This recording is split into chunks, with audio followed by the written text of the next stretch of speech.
She refused to fight. They saw what he did to the last army. The alien defenders stared out across the broken plains, their courage wavering. The scorched wreckage of the last failed counterattack against human strike teams still smoldered beyond the battered walls of the Karaz outpost on the planet Vera. The once proud basalt ramparts, symbols of the Sorin clan's might, were now pitted and cracked, bearing silent witness to a siege that threatened to grind both sides to dust. A human dropcraft descended, its silhouette cutting through the bruised sky.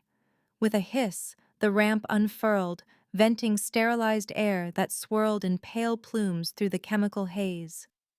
Lieutenant Marcus Hale emerged first, his matte suit swallowing the indigo sunlight, each step measured, predatory. His presence radiated quiet authority, enough to make even the hardiest Sorin warriors draw back. Behind him, his three ghost squadmates, ghost-like indeed in their seamless armor and mirrored visors, fanned out, scanning every shadow, every twitch in the air. Waiting on the landing pad, Commander Lysira of the Sorin stood tall and unyielding, cobalt blue fur bristling beneath battered black armor. The exposed muscle of her midriff spoke of both tradition and defiance. Her golden feline eyes narrowed in wary calculation as she assessed the humans. At her side loomed her champion, Renak, massive and scarred, one hand resting on the hilt of a blade worn smooth by years of battle. Marcus's helmet retracted with a soft hiss, revealing a face carved by discipline and resolve. His eyes were cool, steady, missing nothing. "Commander Lysira," he greeted, his voice even, carrying across the landing pad. "The Council sends its regards," he added, a diplomatic formality. Lysira's lip curled. "The Council sends its arrogance," she replied, her contempt edged and unmistakable. "4 humans to instruct us in war." Marcus allowed a shadow of a smile. "To show you how to survive," he said, tone a blend of challenge and reassurance. At that, Renak's claws drummed against his blade's hilt, the threat in his posture unmistakable. Inside the command chamber, the air thrummed with tension. Lysira flicked her claws across the holomap, sending glowing crimson markers swirling above the battered strategy table. "The Drakari horde approaches from the south and east," she announced, her voice steely. "They outnumber us 5 to 1, but the Sorin will not break. We stand our ground with honor. We meet them with steel and courage." Marcus leaned forward, his fingers dancing over the controls to highlight casualty rates and routes of retreat. "And you're losing," he stated, voice clipped but not unkind. "Your honor is costing you everything. You're fighting a duel, not a war of annihilation." Reinak's fist crashed onto the console, making the holomap flicker. "We do not cower behind tricks," he growled, eyes blazing. Marcus met Lysira's gaze, unwavering. "The Drakari are not an army. They're a flood. You don't fight a flood with pride. You divert it. You poison it. You break its momentum." His tone was matter-of-fact, but there was an undercurrent of urgency. He gestured at the holomap, tracing the twin ravines that flanked the base. "Here, you lure them in, then collapse the cliffs, cut off their advance, turn their numbers against them." Lysira's lips curled in disgust. "To fight from concealment? To hide like frightened prey?" Her voice spat the words like venom. "My clan will not skulk in shadows." Marcus stepped closer, close enough for her to feel the heat radiating off his armor. "Then you'll die in the open," he replied, low and unwavering. The statement was less a threat, more a grim prophecy, a dare cast between them. Their eyes locked, both too proud to yield, and in that electric instant, something unspoken crackled in the space between them. Before Lysira could respond, an alarm shrieked through the chamber, red lights flashing across the holomap.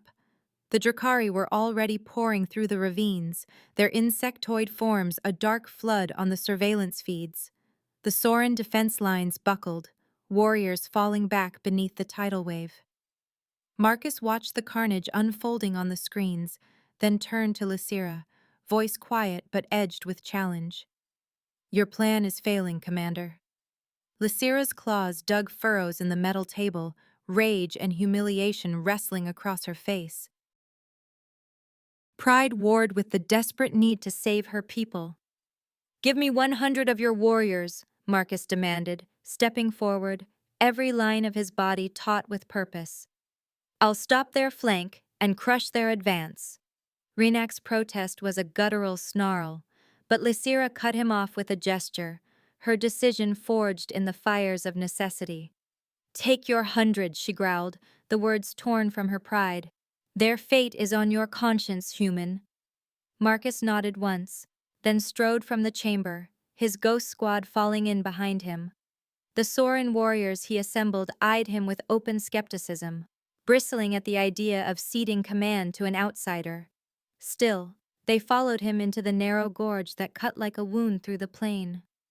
Night began to fall as the squad deployed, ghost operatives planting charges along the unstable cliffs, while one took position with a long-range rifle.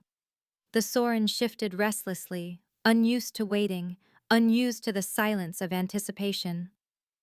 Marcus kept his voice low, orders crisp and simple, his focus absolute. The Drakari vanguard surged into the gorge, their armored bodies glinting in the dying light. The Sorin tensed, blades itching to be drawn, but Marcus lifted a hand, holding them back. The first ranks passed beneath the sniper's crosshairs. A single shot rang out, a detonation followed by a bone-shaking rumble. The entrance to the gorge vanished in a cloud of dust and stone. Panicked, the main horde rushed forward, only for the cliffs above to explode, sending an avalanche roaring down. When the dust cleared, hundreds of Drakari lay buried. Not a single Sorin blade had tasted blood. The returning warriors filtered back into the command chamber, their eyes on Marcus now filled with new respect and grudging admiration. Lysira stood waiting, shoulders squared, pride still battered but unbroken. "Your methods worked," she admitted, voice tight, as if the words themselves were an unfamiliar taste. "It was tactics. It was survival," Marcus replied, stepping into her space, the world narrowing to the two of them.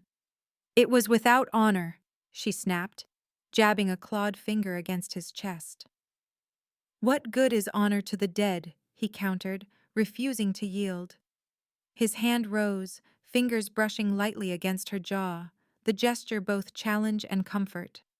For a heartbeat, the air between them vibrated with tension, anger and confusion tangled with something deeper, raw and undeniable. "Let me show you," he whispered, the words heavy with meaning, the moment balanced on a knife's edge. The following days were a study in friction, an uneasy alliance. Marcus and Lysira became fixtures in the command center, their shadows cast long by the blue holographic glow, their voices rising and falling in a constant clash of tactics and ideals. The air grew thick with the scent of ozone and fatigue, punctuated by heated debates that skirted the edge of something deeper. Every night, maps flickered between them, crimson and azure lines bleeding into one another as they plotted the next move. Marcus pressed for ruthless efficiency, tainted rations, false scent trails, traps that would leave the Drakari writhing in confusion or agony. "We give them what they expect," he argued, tracing potential ambush routes. "Then we poison their trust." Lysira's eyes narrowed, her jaw set. "And what of our own trust, Marcus? What will be left of us when the war is done?" She stabbed a claw at the map, anger threaded with sorrow. "We are not scavengers. We do not feed on the fallen." He looked up, eyes hard. "There's no line, Lysira. There's only the mission." His hand swept across the table, the shadow of his form slicing through glowing territory markers. "You either win or you're wiped out. The enemy doesn't care about your code." She pressed her palm flat over his, claws sheathed, but her grip unyielding. "My people are not expendable," she said, voice trembling with conviction. "Our honor is our identity. Without it, we're no better than the horde we fight." Marcus paused, his expression unreadable. Then he turned his hand beneath hers, entwining their fingers. The gesture was unexpected, a moment of fragile trust beneath the weight of command. To defeat monsters, you must adapt, he said softly, his words a gentle challenge. Their bond, forged in the crucible of battle, deepened in these midnight hours.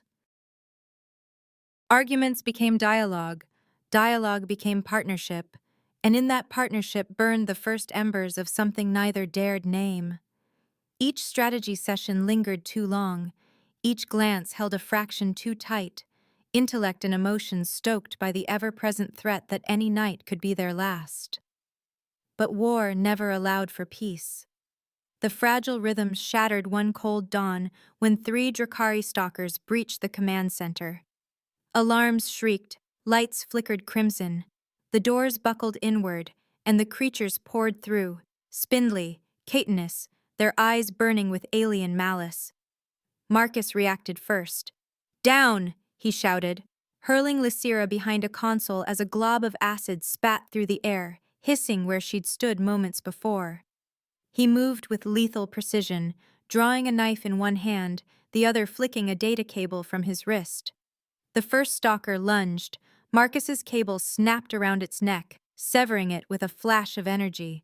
The second met his blade, collapsing in a spray of blue-green ichor. The third darted toward Lysira, claws outstretched. She ducked low, rolling beneath its swipe, but it pivoted, ready to strike again. Marcus vaulted the console, intercepting the beast mid-leap. They crashed together, and he drove his blade through the thing's skull, pinning it to the wall. Acid splattered his suit, eating through the reinforced material with a sickening sizzle. When the last echoes of violence faded, Lysira rose, shaken. Her gaze found the widening tear in Marcus's armor, blood oozing from the wound beneath. He stood tall, breathing hard, eyes blazing. For a moment she saw him, not just as an adversary or ally, but as something elemental, a force of nature that bent the world to his will. The air between them sizzled. Lysira's pulse thundered, not with fear, but with the realization that this man was both terrifying and magnetic, his presence impossible to deny. Before either could speak, a new alarm pierced the tension, a seismic alert, deep and resonant. Marcus wiped blood from his arm, then flicked open a fresh schematic as the ground shuddered beneath their feet. "Something massive is coming," he said, voice cold with anticipation. A moment later, the monitors resolved the shape. The Varan Colossus, a nightmare rendered in scale and fury. It lumbered from the haze, a 4-armed behemoth, reptilian scales glinting beneath a carapace of armored bone, muscle bunching and flexing with every step. Around its feet, Drakari warriors swarmed like ants, their numbers legion. Lysira snapped to command, summoning her captains. "We hold the line here," she declared, "no matter the cost." But Marcus's eyes were already distant, his mind racing through possibilities. He pulled up subterranean schematics, tracing lines beneath the plains. "It's a feint," he said, voice cutting through the mounting panic. "The real threat is below us. The brood mothers control the horde." "If we kill them, the Colossus falls." Rhynak bristled. "You would split our forces against that thing?" Marcus didn't flinch. "My team will go underground. You hold the beast at bay. If the hive mind breaks, the horde collapses." Lysira hesitated, then nodded, determination flaring in her eyes. But Marcus wasn't finished. He leaned in, his voice dropping to a whisper. "There's something else. Selyon, your council's envoy, has been feeding them our plans." Lysira's fur bristled. "You accuse a Sorin of betrayal? Watch. Give him false orders. If the Drakari move before we do, you'll have your answer." Despite her pride, curiosity, and suspicion, won out. Lysira composed a message, her words dripping with carefully crafted misinformation. Selyon accepted the orders with a neutral bow, then retreated to his post. Moments later, the Drakari shifted their formations, moving precisely where the false orders had predicted. Lysira's jaw tightened. "It's true," she said, voice low and raw. "He betrayed us." The truth cut deep, but it forged a new trust between her and Marcus, raw and absolute. No more secrets, only survival. The next hours blurred in a storm of violence and resolve. Lysira marshaled her warriors atop the ramparts, every order crisp, every gesture a rallying cry. She watched as Marcus and his ghost squad slipped into the tunnels, silent, faceless phantoms beneath the ground. From the command center, Lysira tracked their helmet feeds. What unfolded was not war, but artistry. The ghosts moved in perfect silence, manipulating pheromones to confuse Drakari sentries, triggering rockfalls to block pursuit. They found the ancient bioweapon vaults buried beneath Karaz, a legacy of an older, darker war. Marcus signaled for the release. A cloud of engineered spores drifted through the hive, sending the brood's defenders into a frenzy. In the brood chamber, the queens reared up, shrieking. Elite Drakari guards swarmed, but Marcus triggered a neurotoxin release, sending spasms through the defenders. He advanced without hesitation, a dark angel in the blue-lit gloom. A sonic pulse from his gauntlet shattered the chamber's crystalline core, sending vibrations through the hive mind. In the chaos, the elite guards turned on their queens, driven mad by the neurotoxin. Marcus finished the last queen with surgical precision, a blade to the brainstem, a final shudder, and the hive mind died. Above ground, the effect was instant. The Varen Colossus staggered mid-stride, its four arms flailing. Drakari warriors froze, their coherence unraveling as the psychic leash snapped. With a roar, the Colossus toppled, its armored bulk crashing to the earth, sending a shockwave through the ruins. The battle was over. Sorin warriors surged from cover, disbelief and relief mingling on every face. Lysira watched it unfold, victory sharp and strange in her chest. She descended to the command center as the dust settled, the silence ringing in her ears. The Sorin had survived, the outpost still stood. Yet as she looked upon Marcus, bloodied but unbowed, she felt the ache of something lost as well as something gained. Their clan was saved, but the cost was clear. The honor they'd clung to was now stained by the methods that had secured their future. Victory, she realized, was never pure. But in the space between what was lost and what was saved, Lysira found herself drawn to the man who had changed everything. And as the world outside shuddered and settled, she wondered what might come next, for both her people and for herself. The outpost was quieter than it had been in years. Gone was the constant thrum of alarms, the endless clatter of weapons and armor. Now, a wary hush hung over the basalt walls, broken only by the muted voices of Sorin sentries swapping tales of the battle that had shattered the siege. In every corridor, in every shadowed alcove, the story spread in odd, uneasy whispers. The four humans, called the architects by those who had seen their work, had saved the clan with methods few understood and fewer trusted. Lysira moved through the halls like a storm barely contained, her golden eyes keen.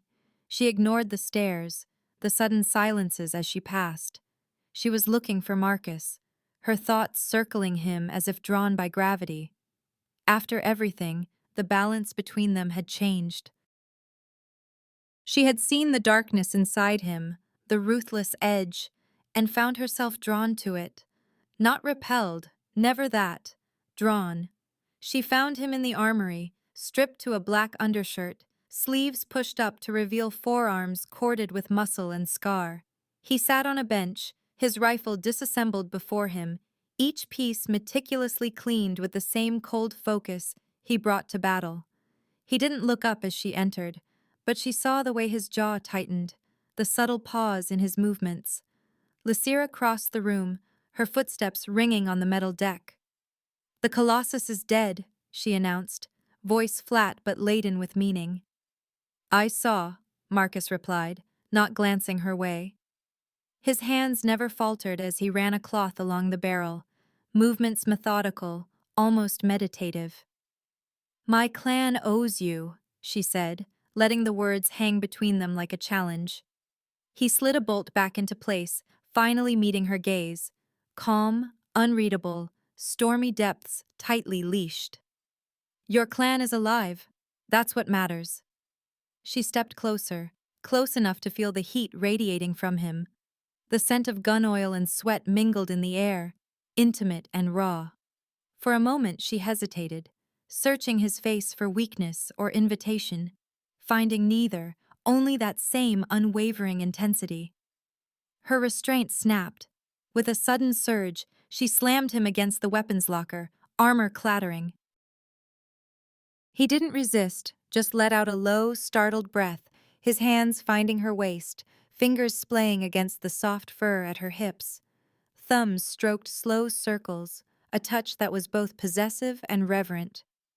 "You're no soldier," she growled, voice ragged with need. "You're a beast." Marcus's lips quirked in a dangerous smile. "We become what's needed to survive, Commander." In a blur of motion, he reversed their positions, pressing her firmly against the lockers, his strength absolute.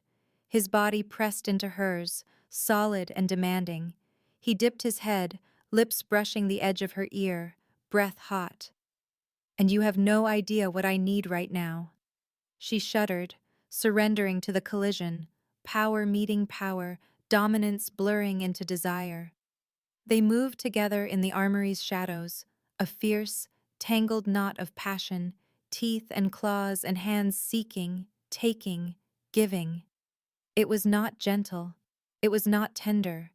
It was survival, distilled and burning, each trying to conquer and finding only completion in the other. After, Lysira leaned her forehead against his, panting. For a moment, nothing else existed. No counsel, no war, just the press of his hand against her cheek, her claws tangled in his hair. But peace was never theirs to keep. The outer doors hissed open, and Envoy Celian strode into the command center, trailed by two Sorin security drones. His silver robes were immaculate, his posture smug, predatory. He moved with the confidence of a man who believed himself untouchable. Lysira and Marcus emerged from the armory together, armor hastily adjusted, the air between them still crackling. The Sorin captains gathered, drawn by the summons, Rhynak among them, face carved from stone. Celian's voice carried over the assembled crowd, smug and clear. "Honored warriors of the Sorin, I bring word from the council." He activated a projection, grainy, damning footage. Evidence has surfaced that the human architects unleashed a retrovirus within the Drakari hive. This act, by council decree, constitutes a war crime. Marcus Hale and his team are to be arrested and remanded for trial. There is a bounty for their capture. The room exploded into chaos. Sorin captains bristled, hands flying to weapons. Rhynak spat on the floor. "You would trust council trickery over your own eyes?" he snarled. Marcus stood silent, his face closed. He waited, unreadable, as if he had always known this moment would come. Lysira's expression was pure ice. Her gaze swept the captains, then returned to Celian. "You bring accusations, Envoy," she said, voice low and dangerous. "We will see the truth." She nodded to a tech. "Pull all Ghost Squad helmet feeds, every second, uncut." Celian's composure wavered, a flicker of doubt passing through his eyes. The captains drew closer, forming a ring around the holodisplay. The feeds played in silence. Marcus's squad, moving through the tunnels, no sign of a retrovirus, only cunning, efficiency, and a cold, clinical focus on the mission. They manipulated scents, triggered rockfalls, released bioweapons already present in the hive. No new agents deployed, no virus unleashed. The killing was precise, but it was not extermination, it was survival. When the footage ended, the silence was different. Horror replaced anger, the true cost of victory settling over the room like a shroud. Rhynak stepped forward, voice breaking the stillness. That's not war. That's extermination. We won't be the vermin. His words echoed, and other captains murmured their assent. Selyan's smugness evaporated. He blustered. The council... Lysira cut him off, her voice cold as space. The council sent you to kill my clan by proxy. You fed information to the enemy. Your contract is broken. She turned to her warriors. Selyan is to be arrested for treason against the Sorin and against honor itself. Two captains seized Selyan, forcing him to his knees. The security drones powered down at Lysira's command. Selyan's protests rang hollow, drowned out by the muttered fury of the assembled Sorin. Marcus watched, eyes narrowed, as the captains, one by one, refused the council's contract. The room thrummed with something raw and transformative. For the first time in living memory, a mercenary clan had rejected a contract, had chosen its own code over credits. The galaxy shifted in that moment. Humanity's reputation, once feared, now infamous, would never be the same. The Sorin's collective will, tested by survival and betrayal, had become unbreakable. Lysira met Marcus's gaze across the crowded command center. There was pain there, and pride, and something new, something forged in fire, dangerous and undeniable. The war was over, but the true reckoning had just begun. Marcus and Lysira stood together on the bridge of her flagship, the Azure Blade. Vera, a battered blue orb suspended in the star-flecked void below. The war was over, its scars visible even from orbit. A planet smudged with craters, ravines, and the faint tracery of burned-out strongholds. In the hush that followed victory, another kind of conflict stirred, silent but relentless. The political storm gathering across the stars threatened to eclipse all that had come before. The bridge was empty, but for them, a rare privacy in the heart of a ship built for command. Monitors flickered quietly, status reports and messages scrolling in a dozen alien scripts, but neither paid them any mind. They were close, so close that Lysira could feel the heat radiating off Marcus, could sense the steady pulse beneath his skin. Their intimacy had become a private current, silent, constant, electric. Lysira gazed out at Vera, her reflection sharp in the armored glass. The guilds are in chaos, she observed, voice cool but edged with something like wonder. Every clan considering a contract against humans is now hesitating. Old alliances are fracturing, fear ripples through the mercenary codes. Marcus's lips curled in a half-smile, eyes never leaving hers. Fear is a better currency than credits, he replied, his tone soft and dangerous, shaped by too many battlefields and too many nights spent weighing survival against principle. She turned to him, gold eyes searching his face as if she could read his soul. Is that what you inspire, Lieutenant? Fear? He held her gaze, the air between them charged. Respect, he said quietly. Fear is just a means. It's not the end I want.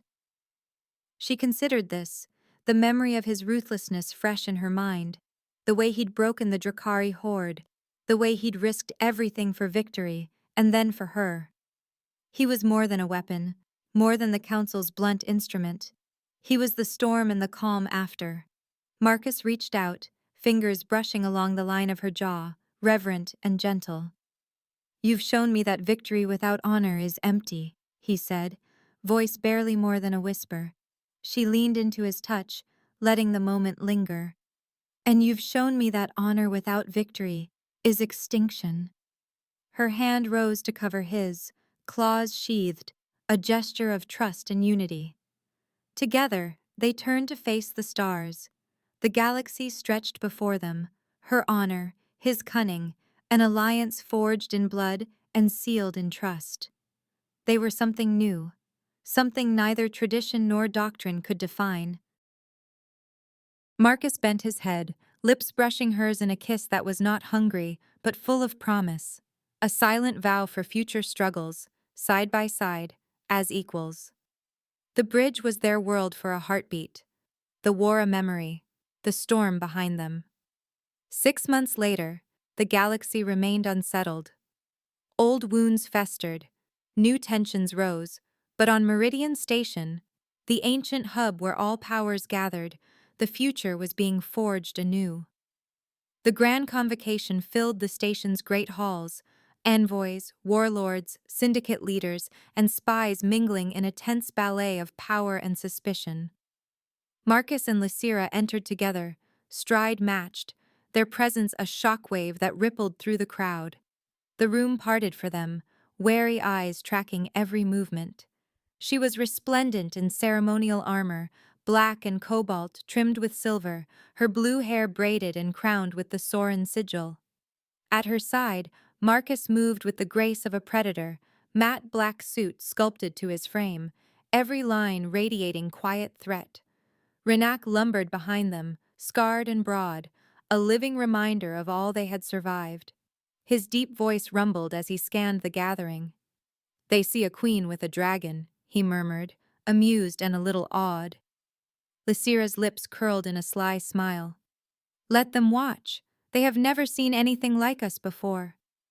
Marcus's presence unsettled even the boldest among them. The powerful syndicate leaders, who had once dismissed humanity as useful monsters, now avoided his eyes. There was no mistaking the respect, nor the fear. Yet it was Lysira who drew the room's center of gravity. Her authority was effortless, the weight of her voice bending conversations around her. Where she went, Marcus followed, their partnership clear in every glance, every subtle exchange. It was not subservience, but synchronization, the dance of equals who had learned each other's strengths and shadows. The formalities dragged into the night, debates over territory, reparations, who owed what to whom. But in every negotiation, Lysira's tactics bore Marcus's influence, pragmatic, sharp-edged, laced with just enough threat to keep the old powers off balance. Late, in their private suite overlooking the spinning jewel of the nebula, Lysira stood at the viewport, arms folded, gaze distant. The city lights of Meridian Station cast shifting patterns across her face. Marcus moved quietly behind her, hands gentle as they encircled her waist, his chin settling on her shoulder. "You command a room as easily as you command a battlefield," he murmured, voice low and sincere. She purred, a deep, resonant sound that vibrated against him. She turned within his embrace, her hands trailing up his arms, nails grazing skin. "I had a good teacher in intimidation," she said, eyes glinting with humor and heat. He chuckled, the sound rumbling through his chest, hands sliding down to her hips. "I can still teach you a few things about negotiation." She arched an eyebrow, inviting the challenge. "Then show me, Lieutenant." Her voice was a dare, a promise, a memory of battles fought and passions surrendered. He accepted, unclasping her armor with practiced care, each piece falling away with a soft clatter. Beneath the warrior's exterior, she let herself be unguarded, surrendering control not in defeat, but in trust. Their intimacy was no longer a collision of wills, but a negotiation. Tender, fierce, and utterly mutual. Each touch was a question, each sigh an answer, strength and vulnerability entwined as surely as their bodies. In those moments, all the wounds and triumphs of war faded. They were simply Marcus and Lysira, two survivors, two leaders, two lovers shaping the future of their people, and perhaps the galaxy itself. Together, they found a balance neither had known, charting a new course, side by side, hearts open to the unknown. The next assassination attempt was subtle, a shadow beneath the dazzle. The grand convocation's banquet unfolded in a swirl of light and music, crystalline goblets ringing, dignitaries arrayed in their finery. Lysira, radiant in blue silks that caught the fire of the chandeliers, moved through the crowd with her usual poise. Her golden eyes scanned the room as if it were a battlefield, but tonight she was more than a warlord. She was legend and myth, the star around which the powerful orbited. Marcus stood close, every sense alert, his tailored suit doing little to blunt the soldier beneath. He watched hands, eyes, the pattern of conversations, the subtle tides that signaled danger. The Zanari delegation approached, their leader resplendent in silver and crimson, eyes unblinking behind a latticework mask. The dignitary bowed low, offering a data crystal in the palm of his gloved hand, a gesture of alliance, formal and public. But Marcus caught the flicker in the man's gaze, the bead of sweat on his brow. Something was wrong. Marcus intercepted the crystal, his fingers closing over it before Lysira could accept. He turned it over, his neural implant slicing through the encryption in seconds. The answer came as a pulse in his vision, a digital snarl lurking within. "Logic bomb," he declared, calm and cold, voice slicing through the music. "Your alliance is treason." The dignitary's mask cracked. In a blur, he lunged at Lysira, a blade flickering out from beneath his sleeve. The air shimmered with poison. Lysira was faster, her arms snapping up, claws unsheathing. She caught his wrist, twisting until bone popped and steel clattered to the floor. Marcus moved in tandem, one step forward, a precise nerve strike. The dignitary crumpled, unconscious before he hit the marble. Around them, chaos erupted. Security drones converging, Ghost Squad fanning out to secure the scene. Dignitaries scattered, whispers rising in a wave of fear. Lysira stood over her attacker, breathing hard, blue silk torn at the hip. "Who sent you?" she demanded, but he only groaned, eyes glassy. Marcus crouched, retrieving the fallen blade. "Council Steel. Not Zanari. This is Celyon's faction." He scanned the crystal again, tracing its digital signature. "This wasn't meant to kill you outright. It was meant to burn the ship's core, make it look like sabotage." They retreated to their suite, adrenaline thrumming beneath their skin. The door hissed shut, locking out the chaos. Lysira stripped off her ruined gown, tossing it aside for armor. "This was council-level tech," she muttered, voice tight with fury. "And if Celyon's hands are in it, there's more to come." Marcus nodded, eyes distant, mind already mapping the next threat.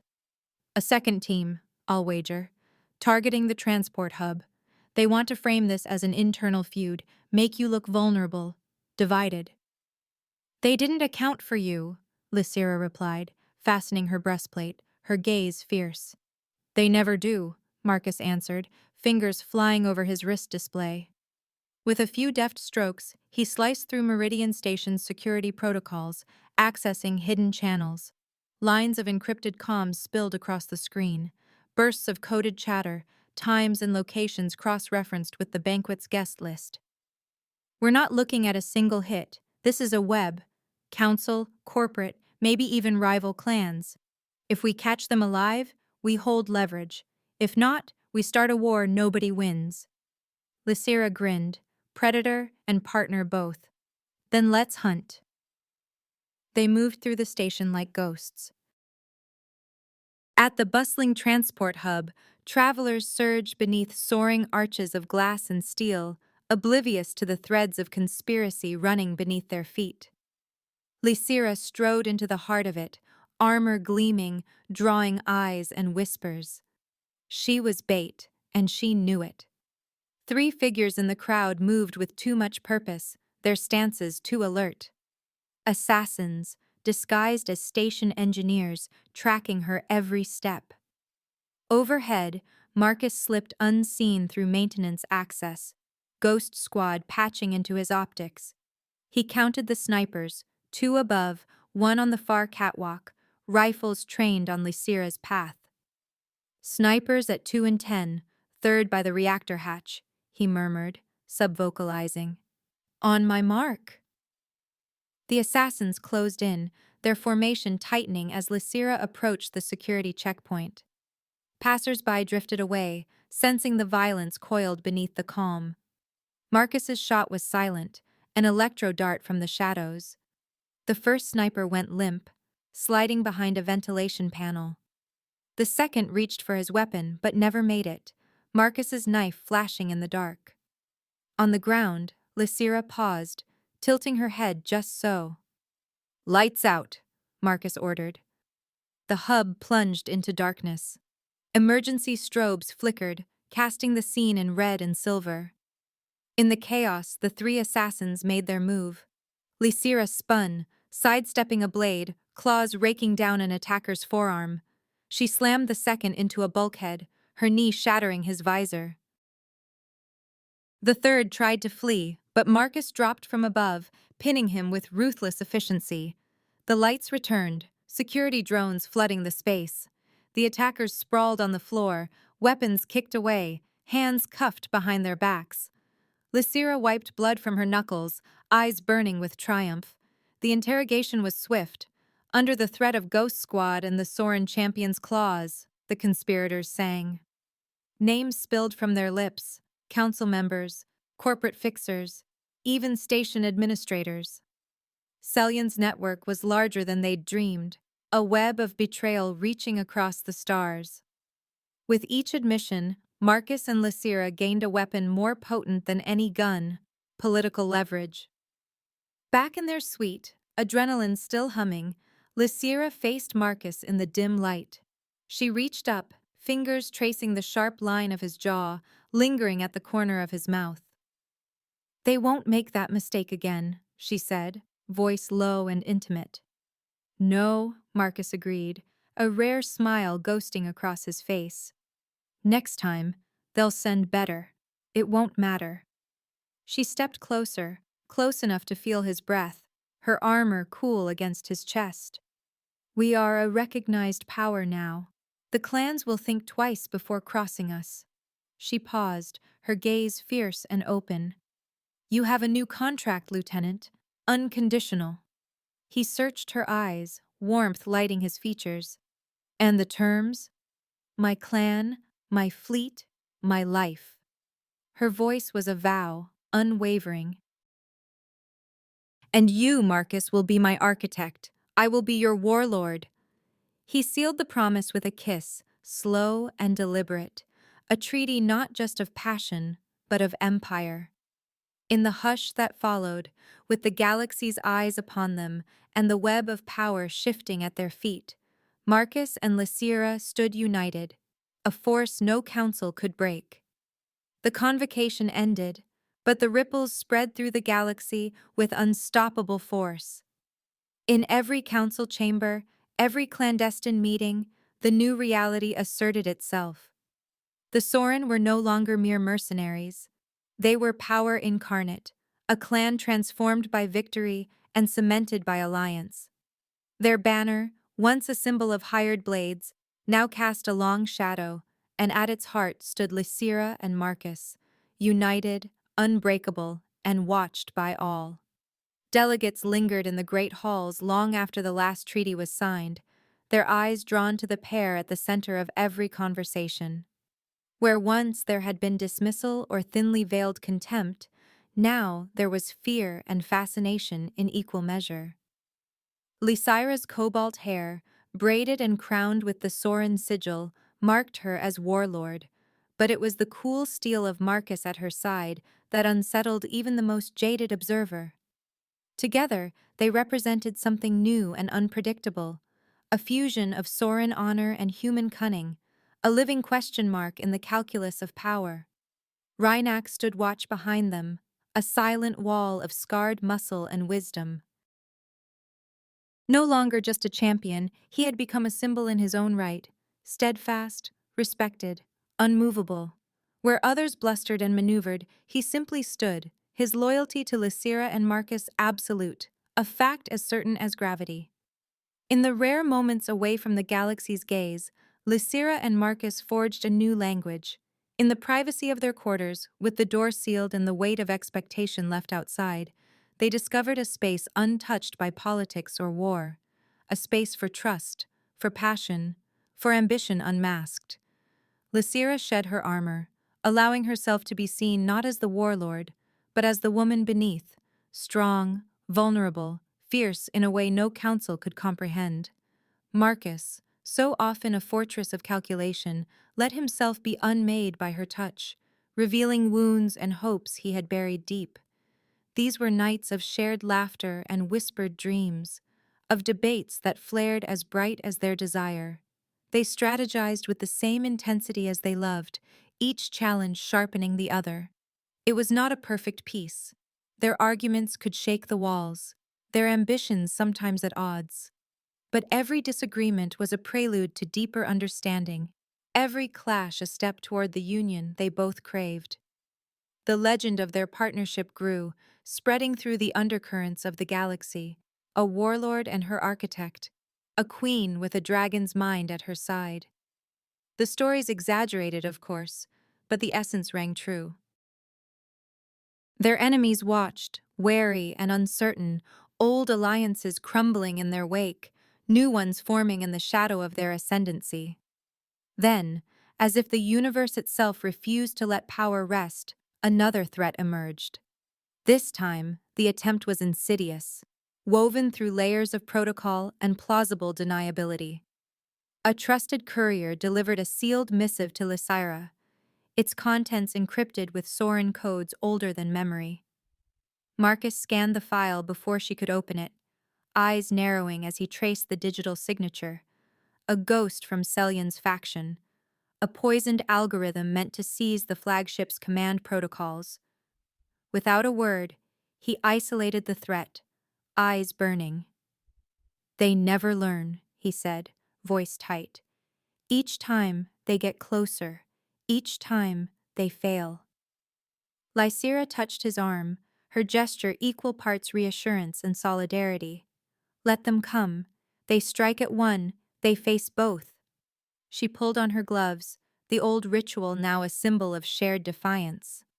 This time, they hunted together. The trail led through the data smog of Meridian Station's underbelly, through shell companies and erased records. Each lead became a test of their partnership, each dead end an invitation to outwit the unseen enemy. When the would-be assassin finally made his move, poisoned air vent, cleverly timed power surge, Lysira and Marcus were waiting. She moved first, her blade a flash of blue. Marcus disarmed the saboteur, turning his own tech against him. The message was clear. The new order was not fragile. To challenge one was to face the wrath and precision of both. The galaxy shifted, recalibrating around their bond. In the months that followed, alliances reformed in the wake of these lessons. Rivals sought parley, some out of hope, others out of fear. The Sorin Council expanded, giving voice to those who had survived the fire. Lysira and Marcus sat at the head, sometimes divided, always united when it mattered. They rebuilt Karaz as a beacon, part fortress, part embassy, where peace was negotiated under the eyes of those who had earned it. The line between legend and reality blurred. Children played at being warlords and architects. Poets sang of the queen who tamed a human dragon, of the dragon who taught a queen how to survive. Their partnership became a touchstone, invoked by those who sought change and those who resisted it. Some called it dangerous, others inspiring. All agreed it was undeniable. On the eve of their next campaign, the air in their quarters pulsed with anticipation. The stars beyond the viewport shimmered, cold and beautiful, the galaxy's unblinking gaze never far away. Lysira stood before Marcus, tall and proud, her golden eyes burning with pride and resolve. "Together, we'll teach this galaxy the true meaning of power," she said, her voice steady, a promise and a challenge entwined. He stepped close, taking her hand and pressing it to his heart. "And together, we'll show them what it means to kneel." The words were not a boast, but a truth forged in battle, loss, and the alchemy of their union. Their kiss was no longer a truce. It was a coronation, the dawn of a new order, one built not only on Sorin honor and the indomitable will of a warlord, but also on the beautiful, terrifying brilliance of a human mind unbound. The galaxy would never be the same. That's the end of the story. You can leave us a tip or become a channel member. This greatly helps our team improve the quality of our videos. You can send a tip using the Super Thanks button right below the video. We truly appreciate each and every one of you who has subscribed and supported us. Please do not forget to subscribe to our channel, like the video, and write in the comments what you liked most about this story. Our team will be very grateful to you. You can find even more fascinating stories on our channel. See you in the next video.